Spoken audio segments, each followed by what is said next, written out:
faut avoir deux versions pour pouvoir faire les sauts de version, donc ça fait déjà 8, plus dans le cas d'un logiciel comme OpenOffice par exemple, bah, les historiques en fait qu'on est obligé de maintenir. Donc là en fait on se retrouve sur des nombres de versions très importantes. Je précise juste, et c'est important, pourquoi effectivement on insiste un peu sur ce côté préparation, industrialisation, c'est que simplement quand vous prenez une version d'OpenOffice, quand on souhaite la compiler sous Windows, la première chose que vous faites déjà c'est qu'il vous faut un Visual Studio. C'est tout bête, mais ça nécessite d'avoir effectivement la plateforme Windows et la plateforme Visual Studio que vous achetez effectivement, assez logiquement. Et derrière, j'espère que vous avez le temps d'attendre, parce qu'effectivement il vous faut 24 heures pour compiler une version. C'est-à-dire que si vous n'avez pas précompilé la version, la première compilation, une fois que vous avez déjà mis tout l'outillage en place, parce que ça nécessite, c'est pas juste en fait Visual Studio, donc pour sortir effectivement une release d'OpenOffice, la première fois ça nous a pris quoi? Un mois? À peu près un mois. Donc c'est bien des phases en fait qu'il faut être en mesure de préparer. Et c'est bien des phases que si on ne les a pas préparées, vous allez le voir tout de suite, parce que ça voudrait dire qu'on ne pourra jamais vous proposer un correctif, en moins, ne serait-ce qu'une journée, ne serait-ce que matériellement pour compiler en fait la version.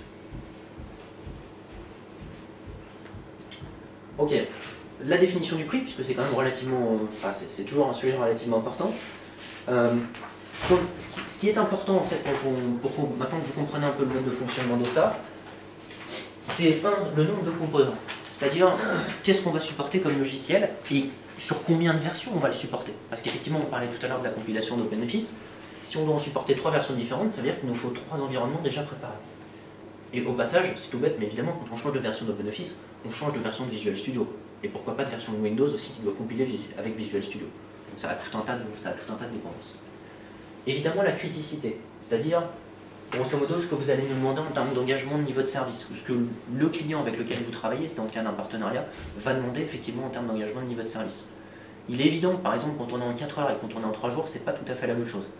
Quand on est en 4 heures, ça signifie connaître exactement le mode de fonctionnement client, connaître effectivement l'architecture, éventuellement, non pas d'ailleurs, éventuellement, avoir déjà fait procéder à une lecture des documents d'exploitation. Ça va donc effectivement assez loin. A l'inverse, un cantonnement effectivement en 3 ou 5 jours, ça permet déjà effectivement de commencer à échanger sur le problème rencontré avant d'avoir effectivement ces 3 jours de délai.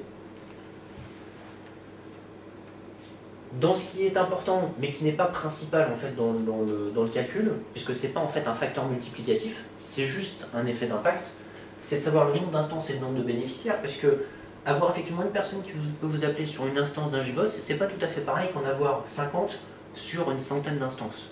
Donc naturellement, effectivement, c'est pas un coefficient multiplicatif, mais il y a forcément un impact sur le volume de sollicitation potentiel.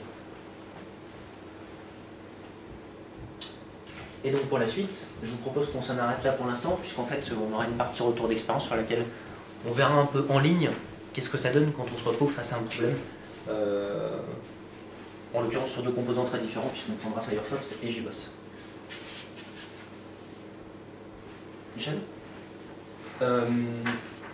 On arrive au terme en fait du premier. Non, tu peux. On arrive au terme du premier morceau de présentation. Vu qu'on n'est pas forcément très nombreux, si vous avez des questions ou si vous souhaitez interagir tout de suite, on peut le faire. C'est normalement, je crois, l'heure également de la petite pause technique pour les cafés et les croissants. Donc n'hésitez pas.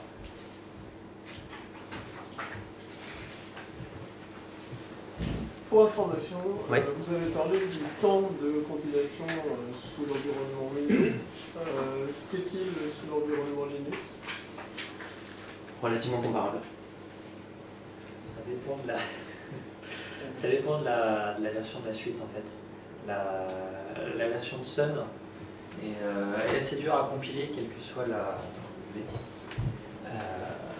quel que soit l'environnement dans lequel on est. Pour beaucoup de raisons historiques. La version de Novell qui s'appelle Go et qui est celle qui est embarquée sur la distribution Linux. Il y a très peu de gens qui le savent, mais elle est beaucoup plus intégrée au monde Linux. C'est là-dessus. Enfin, on peut faire une abstraction assez